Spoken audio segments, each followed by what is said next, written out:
Karena emang kalau sistem penambangan POW itu emang kayak gitu, proof of work itu. Jadi dia pakai apa sih namanya, kayak install apa gitu, terus nambang pakai energi segala macam kayak gitu kalau sistemnya proof of work. Tapi kalau proof of stake ya cuman staking doang. Makanya kenapa koin itu bisa mahal ya, karena energi sebenarnya. Makanya Kaspa bisa nanti terbang tinggi ya karena memang yang dihargain itu energinya. Setiap dia nambang kan butuh beberapa energi dari entah itu dari harga si panel suryanya atau apa kayak gitu ya. 11-12 sama Bitcoin lah.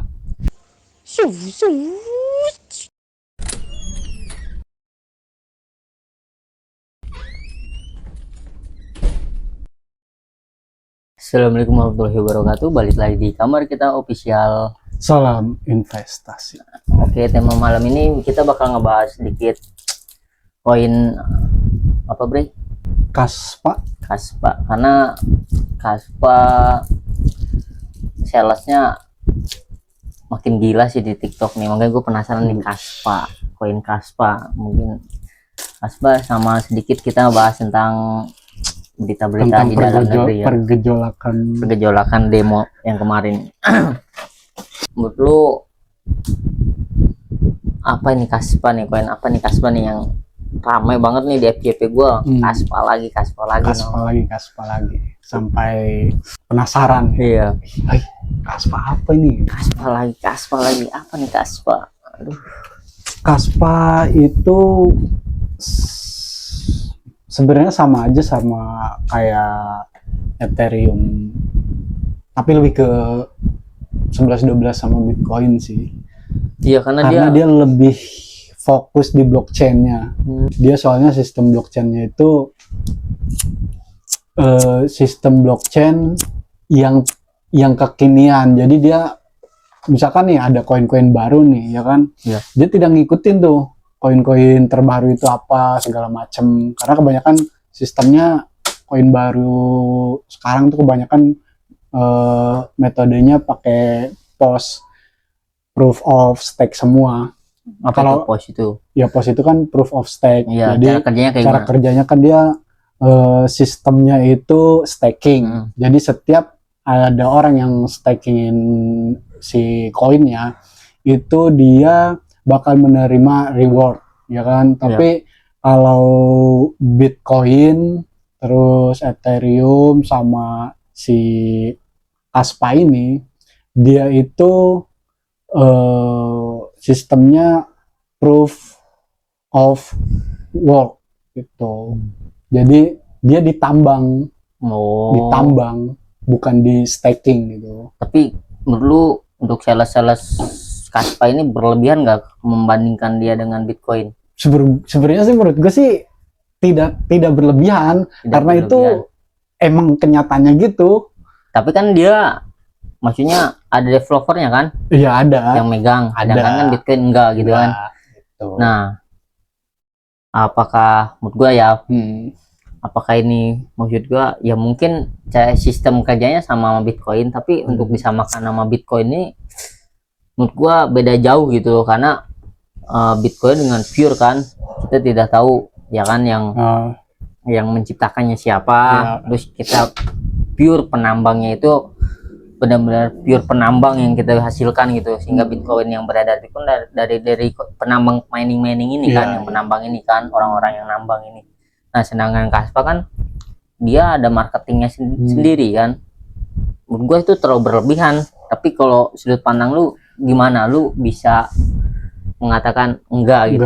Ya menurut gue gini posisinya, suatu koin baru ketika membuat sebuah marketing itu berlebihan, bisa dikatakan berlebihan, itu tergantung dari si kinerja koin. Misalkan si koin ini hanya menggunakan metode buat nambangnya cuman staking ataupun hal-hal yang lainnya, koin lain juga bisa gitu. Tapi kalau Bitcoin dia penambangannya seperti apa ya kan, dia harus menggunakan energinya yang luar biasa kan, karena kenapa setiap harga 0,0 berapa Bitcoin itu menggunakan bisa dibilang listrik berapa watt kan, kayak gitu berapa ribu watt gitu iya, ya, jangan makanya dia supply, makanya kan makanya banyak. balik lagi ke kalau misalkan setiap koin yang ditambang dengan metodenya proof of work kayak gitu, itu emang benar-benar susah karena memang dia berfokus kepada desentralisasinya sama fokus pada protek itu apa ya,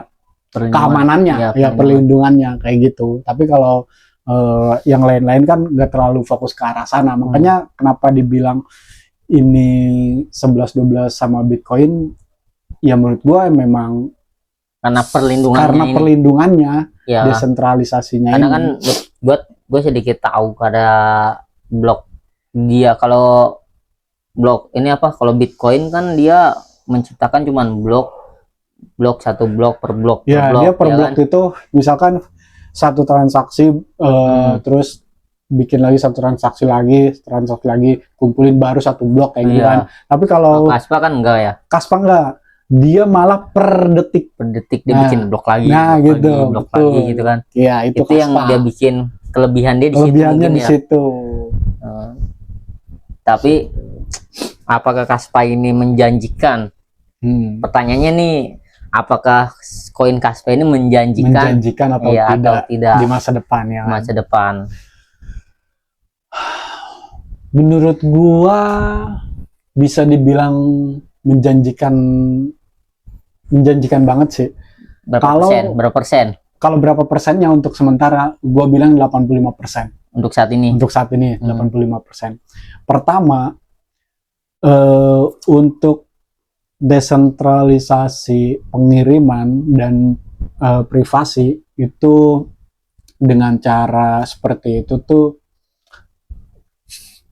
cuman dia yang tercepat, cuman dia yang terpercaya untuk saat ini. Karena menurut gua yang paling terpercaya satu Bitcoin sebagai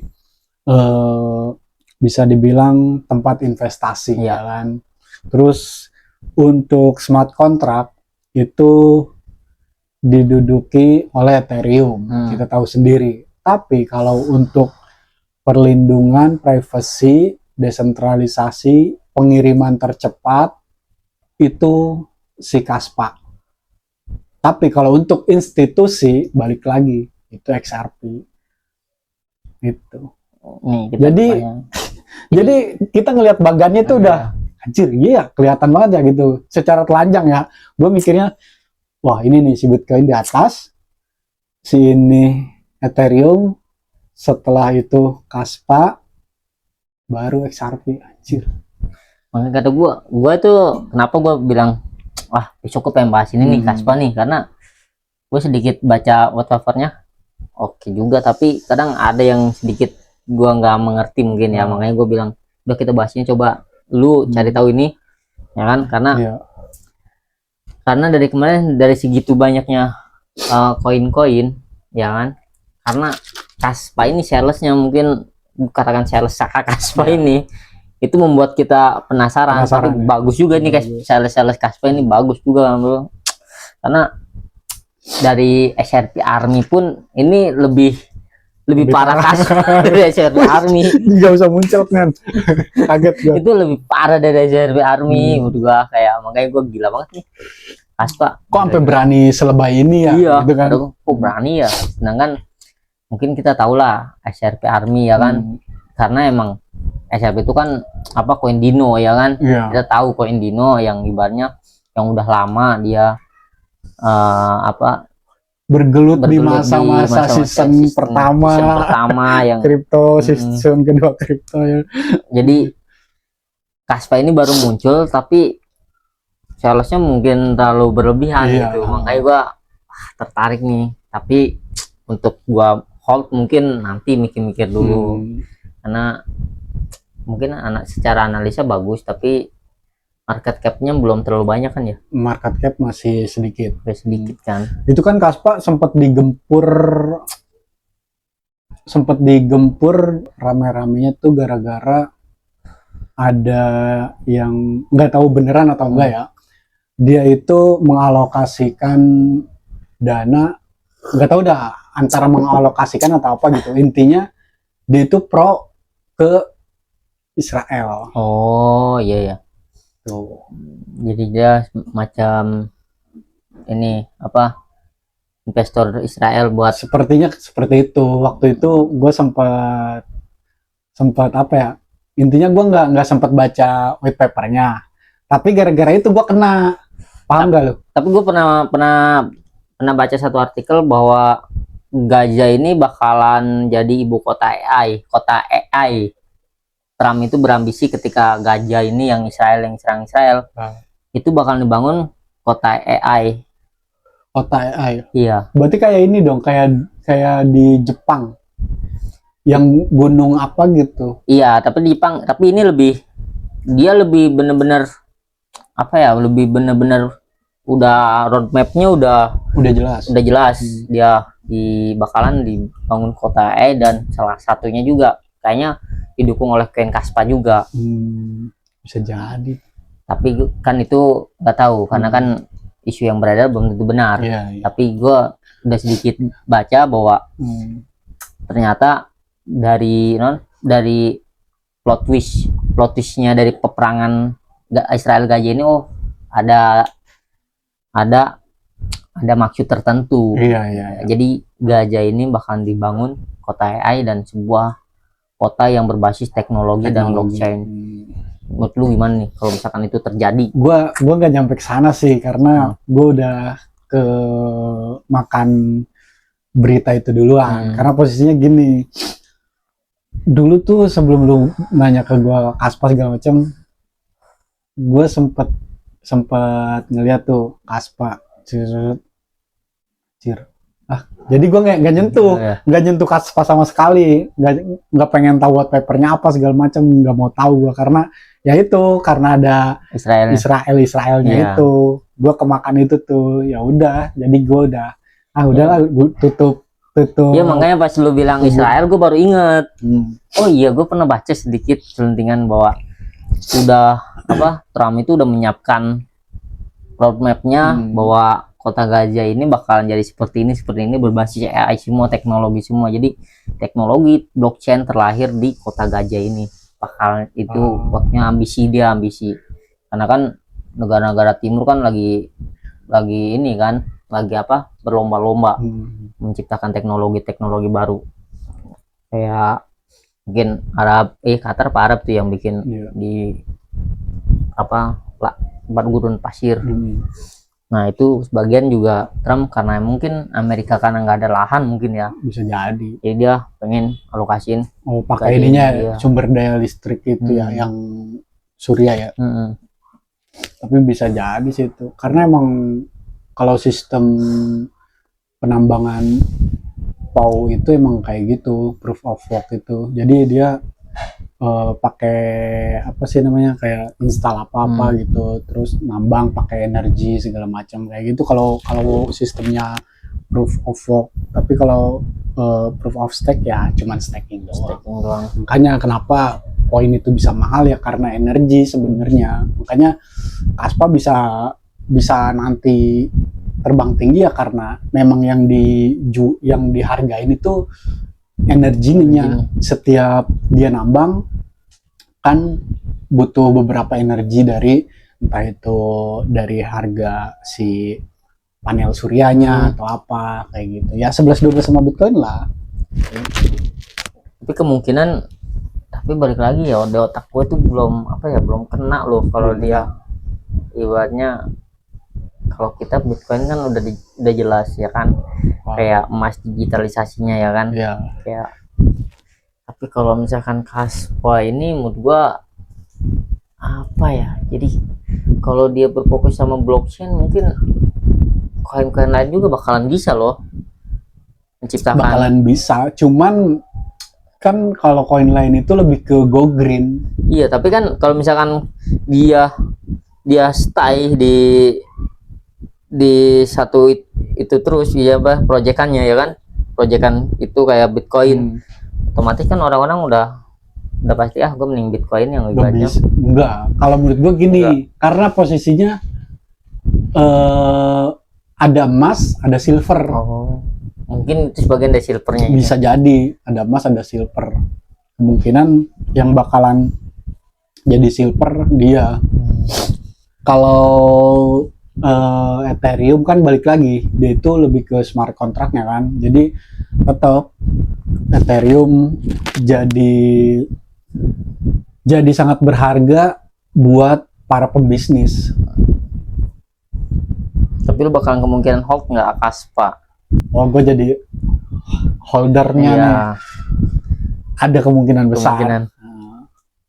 kemungkinan guys. Nah, kemungkinan besar. Berarti dia segitu tertarik juga dia, Iya. termakan sales saya sekalian nih. Soalnya gini, kan BGB gue nih, Iya. waktu itu gue sempat punya 500 lebih BGB kan. Iya. Itu udah gue jual semua kan. Habis itu gue mulai dari nol lagi. Iya, Sekarang udah 100 BGB lebih. iya. Nah, kemungkinan besar gue kalau punya 200 BGB bakalan nyicil sedikit-sedikit ke sono. Berarti target lu biji berapa? Tetap 1000. 1000. Tahun ini apa sampai berapa tahun nih? Ya, selama gue nyicil. Oke. Nggak harus tiba-tiba gue beli. Kirain gitu lah, gua target nih tahun ini sampai koreksi kita terakhir September kan, bulan ini kan koreksi ya. Oktober juga kemungkinan koreksi kan.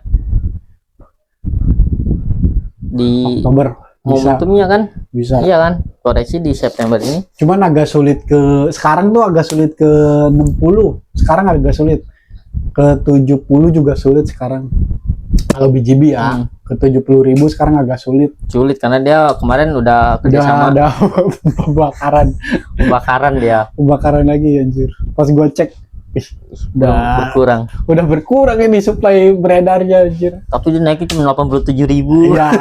Kemarin karena banyak yang masih para whales tuh lagi nggak tahu lagi nyari apa nih dia. iya, karena harusnya ini udah pemangkasan bunga kan, kemarin 4 September kan. Tapi ini kenapa market masih merah ini? Masih merah. Kenapa menurut lu?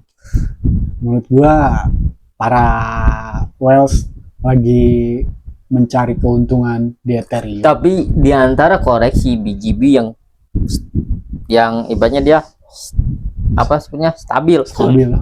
Dia stabil. Kemarin gue perhatiin dia itu nggak mentok dari 70 ke bawah. Iya. Dia itu mentok di 75.000 kemarin. Di Soalnya antara dia koreksi. ngadain event mulu. Ya makanya gue bingung dari kemarin koreksi Bitcoin yang 108.000 ya kan, sekarang udah naik 112.000. Nah itu cuman BGB yang gak koreksi sampai 60. Parah, malah dia naik di 87.000 ketika dia ada kerja sama siapa kemarin, sama itu apa, Morpo pun gue dapet, alhamdulillahnya ya. Gue ngecek Morpo jadiin future USDT-nya jadiin future. Gue ngecek Morpo, gara-garanya Morpo gini naik tuh, wah gue jadiin future kan. Habis itu gue tembak tuh, dapat 700.000, udah gue balikin lagi. Morpo soalnya naik gila itu. berapa persen? Tapi sekarang udah turun lagi. Udah turun lagi kayaknya. Cuman gue kemarin udah anjir, lumayan kata gue, anjir Morpo. Tapi mental gue belum. Kemarin gue udah sempet gue jual kan server gue sebagian ya kan? Terus gue mau future nih kemarin lagi naik. Anjing, hati gue, mental gue masih belum kuat cok.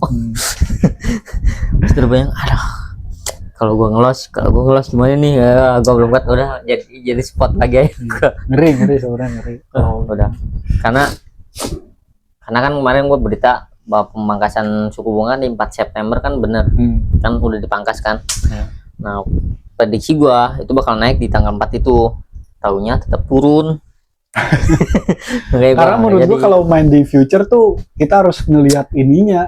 Menurut ya balik lagi ya, kalau yang punya ilmu Fibonacci segala macam, itu memang udah keahlian dia ya. Tapi kalau gua nggak punya sama sekali, jadi gua ngelihatnya lagi apa nih, misalkan si koin kayak kemarin si koin Morpo lagi ada kerja sama ini, gua cek juga, oh Morpo nih koinnya lagi ada.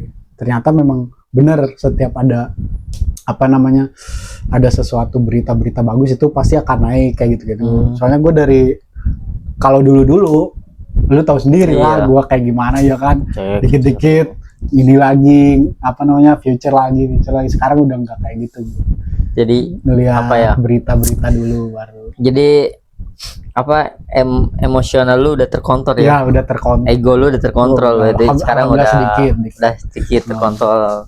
Ternyata benar, kalau main future tuh kita harus tahu momen, jangan tiap hari main future, goblok. Tapi lu kalau masalah koin Kaspa, apa sih yang lu tahu tentang Kaspa ini? Dia proyeknya kemana sih? Soalnya gue kalau masalah proyeknya gue nggak searching, karena gue fokus ke white papernya.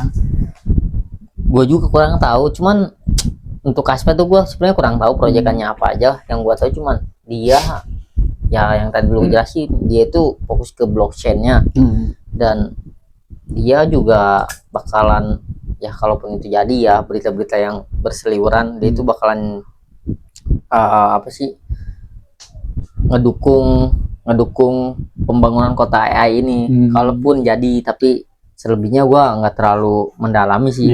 Tapi tertarik itu pun ada, cuman untuk saat ini gue pengen tahu dulu proyekannya sejauh mana. Kayak Mango kemarin, kayak Mango lihat dari kemarin juga dia tetap strakan, dia ya C2-nya tetap di situ terus, yang lain pada turun, dia tetap stabil. Karena gua lihat proyekan ibanya, gua cek juga di Mango kemarin yang habis kita kelar bahas Mango, gua cross check terus ya, memang dia emang tetap fokus ke jembatan antara koin-koin yang lain.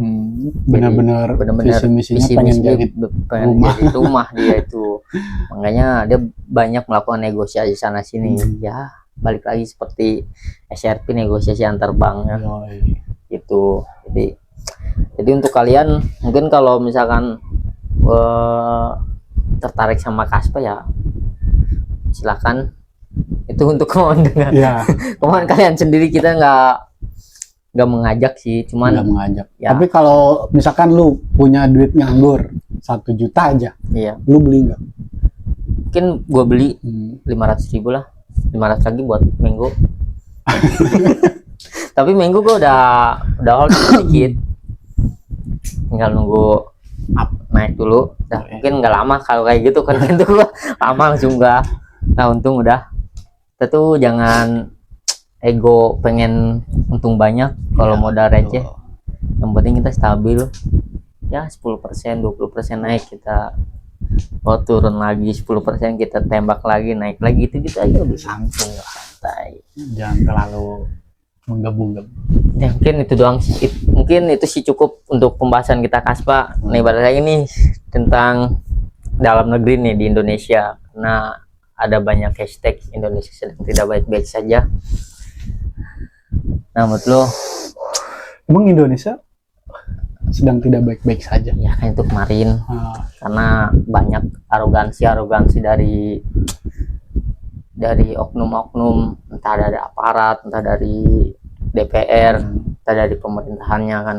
Itu kan yang ramenya yang jadi perdebatan di tanggal 25 Agustus itu. Ada apa sih? Kok bisa dijadikan sebuah perdebatan? Apa yang lu tahu tentang 25 Agustus ini? Jadi emang benar ada yang menjadi dalang di tanggal 25 Agustus ini?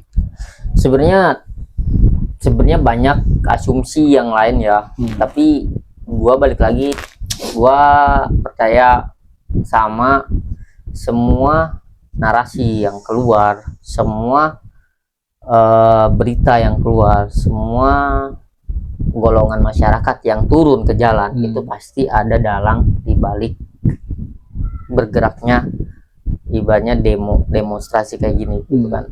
Tapi balik lagi menurut gua, ini tuh mungkin dalangnya itu bukan di 25 Agustus mungkin menurut gua. Mungkin 25 Agustus itu awal keresahan masyarakat dan ingin meluapkan ke pemerintahan, ke anggota DPR terutama, ya kan. Nah, adanya dalang menurut gua karena ada oknum provokator yang hebatnya, yang mancing, yang memantik api kemarahan dari masyarakat ini. Akhirnya kan dari 25 Agustus terus berlanjut, ya kan sampai ke tanggal kemarin tanggal 29, ya kan. Yang paling parahnya kan kemarin di tanggal 27 yang Arfan meninggal dunia, ojol, dan mungkin masih banyak lagi yang meninggal karena sosial media kan setelah kejadian itu kan bungkam. Nah, besoknya malam itu masih banyak, total tuh 9 orang yang meninggal di berbagai kota ya. Berbagai kota, termasuk yang kemarin yang viral itu cuman Arfan.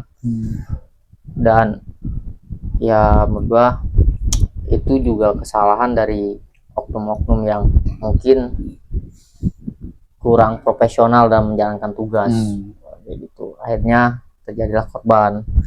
Dan untuk terjadi demonstrasi, menurut gua itu, gua sebagai masyarakat pun geram loh lihat anggota Dewan Perwakilan Rakyat ini terlalu arogan menurut gua. Jadi menyampaikan dia bergoyang-goyang di tengah kelaparan masyarakat, ya itulah jadinya, ya kan. Jadi ada yang makan pop mie di atas, ada makan pop mie, ya kan. Untung lu nggak gitu ya. Kalau gua enggak. Takutnya lu di tower Gojek gitu kan, lagi makan, ada yang demo nih gitu. Terus yang demo ngelihat ya satpam doang. Gitu. Maksud dulu kan gitu kan. Iya. Biarin lah satpam doang. Mau makan pop mie ke, mau makan nasi. Tapi gua balik lagi. Lu gua lagi salut sama Ferry Irwandi gua. Dengan pola pikirnya gila, men. Sejernih itu pemikiran dia loh. Apakah layak dia digelar sebagai Bapak Revolusi di sangat zaman layak ini? Sangat layak menurut dia. Karena karena ambisi dia emang merubah revolusi ini. Sekarang kita nih, jangan ini, kita bayangin nih, sebelum kita flashback ke 4 tahun 5 tahun ke belakang, bagaimana keadaan masyarakat di banyak keadaan anak muda kayak kita nih misalkan ya, walaupun udah tua sekarang ya kan, tahun itu tuh lebih banyak kan, lebih melihat kayak orang-orang entertainment, ya kan, berita-berita yang menurut gua ya pembodohan publik, ya. Terus sekarang konten giveaway, ya kan, berbagi kan, itu kita dipenuhi dengan kayak gitu ya awal-awalnya. Nah sekarang itu algoritma tuh malah berbalik, orang tuh lebih senang melihat podcast, terus orang tuh lebih senang baca buku sekarang, cari pengetahuan. Terus sekarang jadi revolusinya itu mulai berubah. Apa karena YouTube juga? Mungkin karena YouTube, ya kan, karena YouTube. Terus TV kan sekarang udah mulai tidak seksi dulu, tidak terseksi dulu kan. Iya. TV itu cuma kalau ada bola gitu baru lihat TV kan. Lihat TV udah. Ini mungkin kayak gitu sih. Sekarang kan anak-anak muda tuh lebih ke YouTube kan, lihat YouTube. Terus anak-anak kreatif sekarang tuh pada YouTube, luar biasa sih. Terus tapi menurut lu ketika ada kejadian demo nih, lihat di FYP lu gimana nih tanggapan lu? Tanggapan gua sih, gua ngerasanya memang sudah pantasnya seperti itu. Ini dalam artian demonya ya, demo dalam artian kita nuntut A, B, C sebagai masyarakat itu udah sewajarnya dan sepatutnya. Tapi kalau untuk kejadian-kejadian yang di luar pemikiran kita, kayak semacam adanya pelindasan, adanya korban jiwa. Terlindas, yang pelindasan. Kalau pelindasan itu kayak tidak sengaja. Dilindas. Karena adanya dilindas. Ya, karena adanya dilindas, maka makin semrawut. Jadi tersulut emosi segala macem. Jadi ya turut berduka aja sih kalau masalah yang itu. Tapi kalau masalah yang demonya, menurut gua sudah sudah seharusnya dan harus jadi evaluasi buat kita juga, walaupun memang sebanyak sekarang di kota-kota yang tidak terprovokasi ya kan, ada yang demo sampai selesai juga, ada yang DPRD-nya datang juga ya kan, sampai jadi apa sih ya, biasalah kayak kita ketemu teman kayak gitu, ada juga. Tapi DPRD nggak ada dong menurut gua kemarin tuh, karena nggak ada di Semarang apa di mana? Iya itu kan di Semarang. Nih sebenarnya yang kita butuhin tuh kemarin yang di Jakarta ya, khusus Jakarta. Oh, khusus di Jakarta. Kalau gua ke semua kalau ya kan, kalau misalkan kayak yang semua itu kebanyakan wali kota, bupati itu yang turun. Itu pun turun baru DPRD, karena DPRD ini kebanyakan mungkin karena takut mungkin ya. Takut karena dia isunya masyarakat udah banyak ya kan, masa udah banyak, dia takut karena takut dikeroyok atau gimana ya kan mungkin. Tapi balik lagi, ketika sebenarnya orang-orang yang bermasalah ini turun nih kemarin, yang sangat disayangkan menurut gua, sangat disayangkan ketika masyarakat marah ya kan, dia menemui masyarakat, entah ketua DPR-nya kayak kayak Puan Maharani ya kan, kayak Ahmad Syaroni ya kan, Uya Eko, Ngapa Urba, dia turun kemarin di depan gedung DPR, mungkin nggak akan kejadian beda cerita. Mungkin ada nyawa yang diselamatkan gitu, banyak nyawa yang diselamatkan, dan apa, provokator pun nggak ada menurut gua, bakalnya nggak ada, karena dia nongol lagi. Ya, dia nongol. Gua nggak jadi ya, ini kan orang karena orang kesal ya kan, karena orang kesal kita pada demo, yang bermasalahnya nih kabur ke luar negeri ya kan, dia liburan ketawa ke TV mungkin, dan kita masyarakat menuntut bahwa ini pengen diadili atau apa, dia datang mungkin beda cerita menurut gua. Karena gua yakin nih kayak mahasiswa pun pintar-pintar ya kan, buruh pun pintar-pintar, rakyat masyarakat biasa pun pintar-pintar, apalagi tukang ojol ya kan, ojek online tuh menurut gua udah pintar-pintar, nggak mungkin dia itu kayak anarkis segala macam kalau nggak ada api yang ibaratnya yang dipercikan gitu kan. Karena kalau mungkin dia datang kemarin pun gue sempet gatel kan, teman-teman gue pada ayo berangkat kayak gitu kan. Gue sempet gatel karena kan kita mantan Omnibus Law kan, pejuang Omnibus Law, terus yang pensiun karena ada yang memikirkan hal yang lain mungkin gitu kan. Jadi gue sempet gatel dan sangat disayangkan, kenapa sih ini anggota-anggota dewan yang bermasalah ini nggak buru-buru minta maaf ya kan. Karena yang kita butuhkan tuh dia speak up, dia meminta maaf pada masyarakat, pada demonstrasi, mungkin itu jauh lebih tenang. Tapi lu sadar nggak, hampir semua nggak ada yang nongol?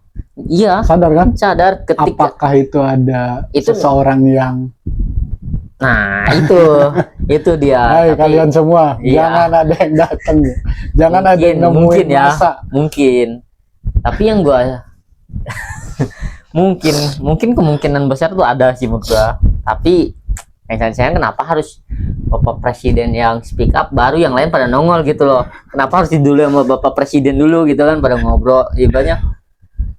Dia kan Bapak Prabowo dulu kan, ya kan, upload bahwa dia diwawancara dan dia minta maaf atau minta harap pengaman yang khusus kan, baru yang lain kayak Puan, semua yang lain pada langsung bikin video klarifikasi, kayak Uya ke Patrio ya kan, bikin video klarifikasi.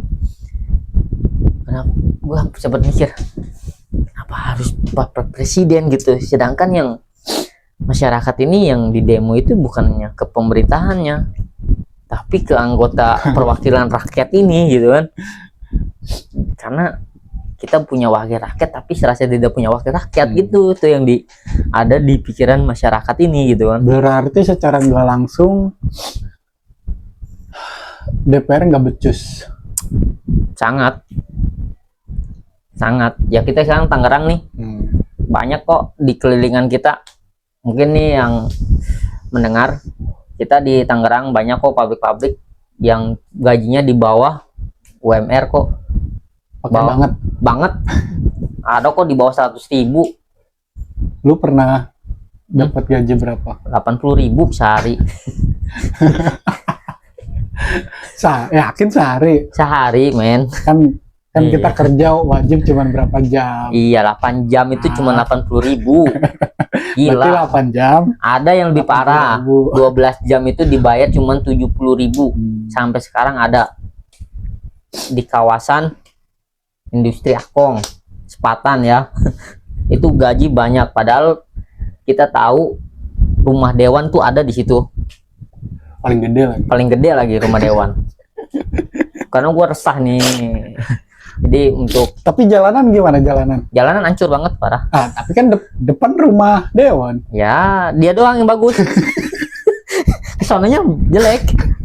Jadi tuh kalau misalnya ada audit di depan doang, oh bagus, yaudah kesananya enggak gitu. Itu Mungkin audit ya. nggak mau Hah? ke dalam lagi? Enggak kayaknya. Apa karena ngelihat depan doang? Oh, udah ada dewan mungkin Oh, gitu. Oh, jadi mikirnya gitu. Oh, Iya. udah ada dewan, aman lah, Iya. bagus lah gitu. Karena kasihan gitu. Kita udah bertahun-tahun negara, banyak daerah kita itu udah termasuk ya deketan sama Jakarta, harusnya lebih apa, Rik? Lebih mulus Lebih harusnya. harusnya lebih apa? Harusnya lebih diperhatikan. Lebih perhatikan, karena industri sini banyak, pabrik banyak nih, sekitaran kita ini banyak. Ya, mungkin produk-produk yang kita pakai dari sini semua. Saya semua ya. Oh iya, ada ya. Yang kita pakai sehari-hari, kita minum sehari-hari, makan sehari-hari, kita pakai sehari-hari, itu sebenarnya produksi kita semua. Jadi, kalau misalkan kita ngomong anggota DPR kerjanya nggak becus, ya mungkin karena banyak di sini kampung-kampung sini yang dekat-dekat kawasan yang namanya dekat industri. Harusnya kita mendapatkan gaji yang layak, ini sangat tidak layak, banyak banget. Jadi harusnya kita itu hidup kecukupan jadi kekurangan. Iya. Ya, Belum lagi ngikutin gaya hidup. iya. Makanya kita kerja jauh. Nggak mau kita kerja di daerah kita. Iya. Karena kita tahu. Karena kita pun ngerintis dari sini sini dulu, dari sini dulu. Nah, mungkin ini nih, kita untuk masyarakat harus speak up dulu, harus berani bahwa di kawasan kita nih, khususnya Sepatan itu banyak gaji-gaji yang di bawah, ya bawah rata banget. Bahkan ada yang 70.000 sehari atau 80.000 sehari. Mungkin kalau 100.000 mending. Ini nih bawah 100.000. Gila, men. Anggota dewan yang ada di Sepatan, entah dari partai manapun, tolonglah diperhatikan. Kalaupun ada audit jangan di depan doang. Dan walaupun banyak perusahaan-perusahaan nakal yang dia memainkan slip gaji palsu, Ya itu udah pasti sih. ya pasti, karena gue udah beberapa apa sih di Snaker ya, di Snaker tuh audit di salah satu dulu perusahaan yang gua kerja itu gitu. Jadi kita di print slip gaji kita seolah-olah UMR kan. Tanda tangan Iya, ini. tanda tangan Pemaksaan. tanda tangan Kita pemaksaan. Karena kita ditakut dikeluarin, tapi untuk sekarang gua nggak takut. Enggak, lu pas disuruh tanda tangan pemaksaan Iya. itu ngelihat gaji lu kaget nggak? Cing, gaji gua segini cok gitu. Lu pernah kan? Sering. Anjing, gaji kita segini nih. Wah, kenapa Minggu nih? depan ada audit ya, tanda tangan. Buset, gaji gua anjir gede juga ya. Tapi Anjing, tapi yang kita nyampe cuman 120.000.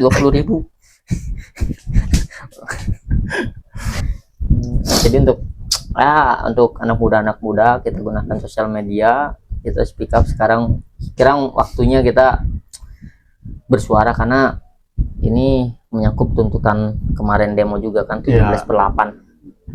betul. Jadi upah yang layak, dan kita itu butuh infrastruktur yang layak juga, jalanan juga tolong diperhatikan untuk pemerintah Tangerang mungkin.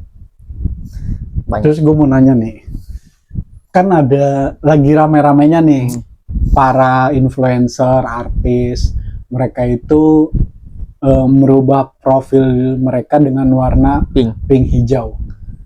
Nah itu gue nggak tahu lagi. Menurut lu gimana? Lu nggak tahu? Nggak tahu lagi. Apa itu pink? Kan ramainya Gue taunya One Piece aja. pink kan ramainya tuh apa ya bahasanya tuh, mengeksplorasi bahwa si ibu-ibu yang berhijab pink ini kayak mewakili mereka gitu dengan kata-kata yang benar-benar kasar, ngomongnya parah lah pokoknya. Ya, waktu demo kotor aja. Ya kotor banget, sampai Prabowo pun disikat sama dia tuh bahasanya. Terus ada juga yang hijau tuh buat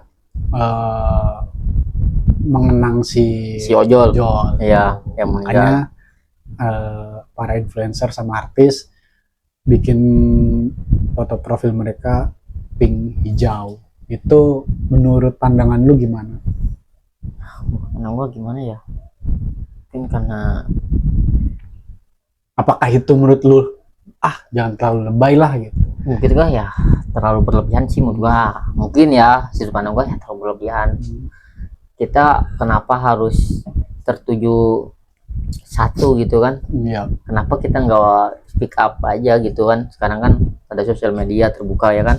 Walaupun nanti di take down sama pihak Komdigi ya. Iya. Ya itu nantilah. Tapi yang jelas jangan terlalu terbawa arus lah.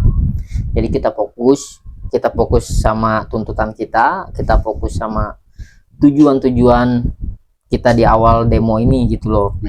Jangan terfokus sama yang sudah pejuang-pejuang reformasi yang sudah ibanya sudah membuskan napas terakhir demi revolusi yang baik buat kedepannya gitu. Gue kayak gitu sih. Tapi kalau lu nggak tahu deh. Ya kalau menurut gua kalau buat seperti itu ya cukup upload pita hitam aja sih gitu menurut gua. Karena kalau balik lagi, kalau yang si ibu-ibu hijab pink itu terlalu frontal juga menurut gua, karena bawa-bawa nama presiden juga, jadi terlalu inilah. Jadi kalau membabi buta ya. Terlalu membabi buta menurut gue, itu terlalu berlebihan. Jadi nggak terukur lah. Terus terlalu nyenggol sama sini. Intinya terlalu nyenggol lambang negara, sama dia ngucapin nama orang lain kayak gitu. Jadi turun bapak-bapak ini biar si ini yang nyelesain gitu. Jadi ada bahasa, kalau nggak salah siapa sih yang kacamata itu, Pak Anies apa ya? Iya Pak Anies. Ya biar Pak Anies yang nyelesain segala macam. Itu hasil kata gue kesana udah gitu banyak yang nge-repost lagi. Ini mah anak abah lagi aja. Iya. Itu otak gue ya. Ya intinya kalau mau demo ya udah fokus ke DPR-nya aja gitu. Visi-visi kita visi-misi kita buat kedepannya kayak gitu. Kesana kemari masih ada. Malah kalau misalkan kita ingin mengenang yang sudah nggak ada, jangan sia-siakan nyawa yang udah nggak ada sampai kita nggak ada hasil gitu. Gue pengennya kita udah kehilangan nyawa ya kan, pejuang reformasi. Nah kita harus ada hasil dari tuntutan kita. Seenggaknya tuntutan kita beberapa ada yang di ACC gitu kan. Makanya gue bilang upload aja udah pita hitam untuk ke semua para korban gitu. Jadi cuma satu orang. Jadi kalaupun kayak gitu, jadi kita tahu tujuan kita itu meneruskan yang nyawa yang udah berguguran. Jadi kita fokus kan visi misi kita, tuntutan kita, sampai semua merasakan kesejahteraan, kemerdekaan yang sesungguhnya. Karena imbasnya bukan di kita, tapi di anak-anak kita nanti, anak cucu kita nanti. Dan terutama di Tangerang ya, untuk Pak Gubernur atau mungkin Pak Wali Kota dan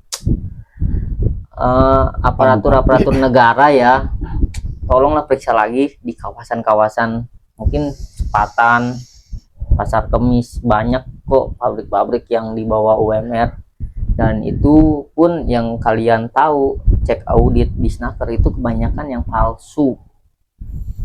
Jadi untuk Dewan sebagai jembatan kita, perwakilan rakyat, itu tolonglah dilihat lagi keadaan upah minimum kita nih, karena banyak pengusaha-pengusaha yang curang. Ya.